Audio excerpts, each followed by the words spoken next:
साहिल, क्या इस बात की संभावना से इनकार नहीं किया जा सकता कि महाराष्ट्र में एक ही चरण में चुनाव हो, क्योंकि तमाम पार्टियों द्वारा यही मांग की गई, हालांकि वहां पर 288 सीटें हैं। ऐसा करना कहीं ना कहीं थोड़ी टेढ़ी खीर साबित हो सकता है। महाराष्ट्र में पहले भी एक चरण में चुनाव हो चुके हैं और इस बार भी जब महाराष्ट्र में 5 चरण में चुनाव किए गए थे लोकसभा के, तब भी सबको आश्चर्य लगा था कि महाराष्ट्र ये कोई लॉ एंड ऑर्डर के हिसाब से कोई मुश्किल स्टेट है नहीं कि जिसके वजह से चुनाव आयोग ने 5 चरण में चुनाव रख दिए थे। ये माना गया कि चुनाव आयोग 5 चरण में, मतलब पहले चरण में सिर्फ 5 सीटों पर महाराष्ट्र में चुनाव हुआ था, तो इसका कोई तुक नहीं बन रहा था। उनकी पूरी चुनाव आयोग का जो उन्होंने टाइम टेबल बनाया था चुनाव का, उसको लेकर काफी आश्चर्य व्यक्त किया गया था कि इसका ये कोई, क्योंकि इससे पहले लोकसभा चुनाव भी महाराष्ट्र में सिर्फ 2 चरण में हो चुके हैं, तो इसके लिए एक ही चरण में चुनाव होगा, इसमें तो कोई आश्चर्य की बात नहीं होनी चाहिए। महाराष्ट्र में एक चरण में चुनाव हो सकता है, लेकिन कुल मिलाकर एंटिसिपेट किया जा रहा था कि इस हफ्ते चुनाव की घोषणा हो जाएगी, आज कल या परसों तक ये घोषणा हो जाएगी, क्योंकि मुस्तफा अभी इससे पहले जो कह रहे थे कि पिछले 2 हफ्ते से लगातार महाराष्ट्र में अलग अलग कैबिनेट मीटिंग्स करके महाराष्ट्र सरकार ने, जो शिवसेना, बीजेपी और एनसीपी की सरकार है, उन्होंने एक के बाद एक फैसले बड़े बड़े लेना शुरू कर दिया है और उसमें कई सारी फंड्स का आवंटन किया गया है। आज सुबह भी महाराष्ट्र के अखबार आप देखें तो अलग अलग अखबारों में बड़ी बड़ी इश्तिहार छपे हुए हैं और बीजेपी प्रोजेक्ट कर रही है देवेंद्र फडणवीस को और उनके नाम पर लाडली बहन की स्कीम हो महाराष्ट्र की, या फिर जो टोल में एग्जेम्पशन, पूरी तरीके से टोल वेवर की घोषणा कल की गई थी। उसके साथ साथ जो पॉलिटिकल एडजस्टमेंट्स करनी थी, जैसे जो 12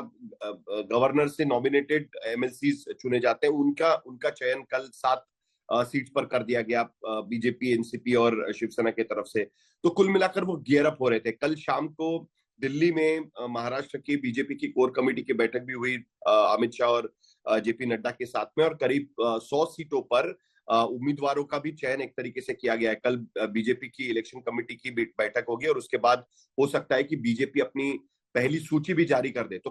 पूरी तरीके से महायुति गियर अप होने के बाद चुनाव आयोग इस तरीके से घोषणा करेगा, ये लगभग तय माना जा रहा था और वो आखिरकार as anticipated, predicted, election commission की आज प्रेस कॉन्फ्रेंस होने जा रही है और वो एक चरण में चुनाव डिक्लेयर करेंगे। माना यह भी जा रहा है कि इलेक्शन कमीशन 18 या 19 तारीख को नवंबर में महाराष्ट्र में चुनाव लेंगे, क्योंकि 26 तारीख तक महाराष्ट्र में विधानसभा का गठन होना जरूरी है और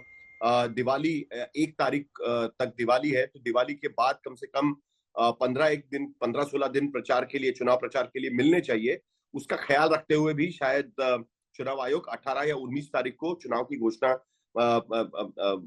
मतदान की घोषणा कर सकता है और उसके बाद 26 के पहले महाराष्ट्र विधानसभा का गठन हो, इसकी कोशिश पूरी तरीके से की जाएगी। तो कुल मिलाकर, और दूसरी तरफ महाविकास आघाड़ी ने इससे पहले ही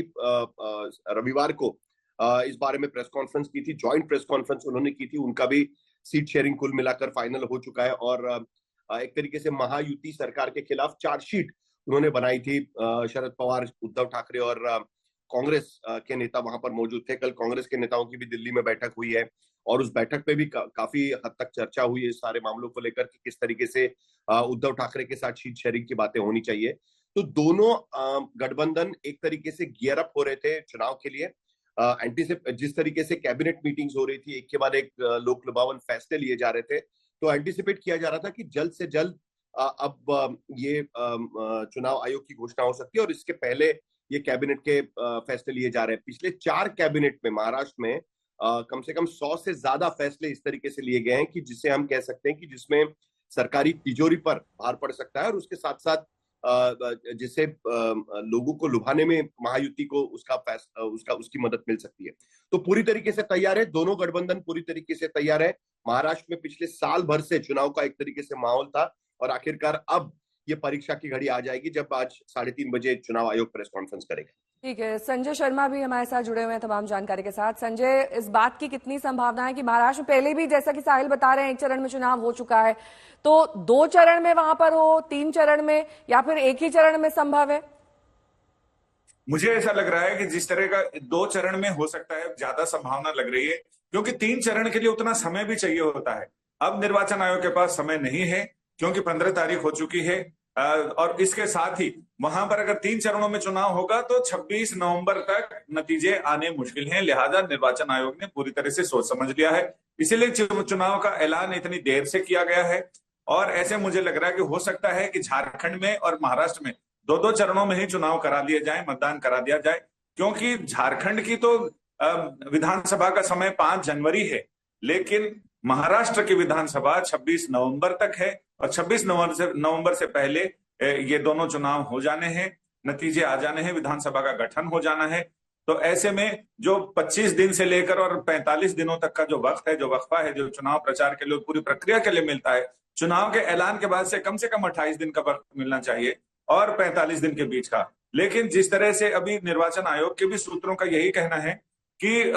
निर्वाचन हर बार टफ से टफ होते जाते हैं, क्योंकि निर्वाचन आयोग को अपनी व्यवस्थाएं भी करनी पड़ती हैं और इसके साथ ही जैसे ही चुनाव का ऐलान होता है आचार संहिता लागू हो जाती है और उसके बाद पार्टियों का एक दूसरे पे आक्षेप और शिकायतों का दौर शुरू हो जाता है। तो निर्वाचन आयोग के लिए बड़ी मुश्किल होती है कि एक तरफ शिकायतों का निवारण करना है, उनके साथ मीटिंग करनी है, दूसरी तरफ अपनी व्यवस्थाएं देखनी है। तो ऐसे में धीरे धीरे हम देख रहे हैं कि चुनाव प्रचार का वक्त 30 दिन से 25 दिन के बीच तक रहता है, यानी पूरी प्रक्रिया का।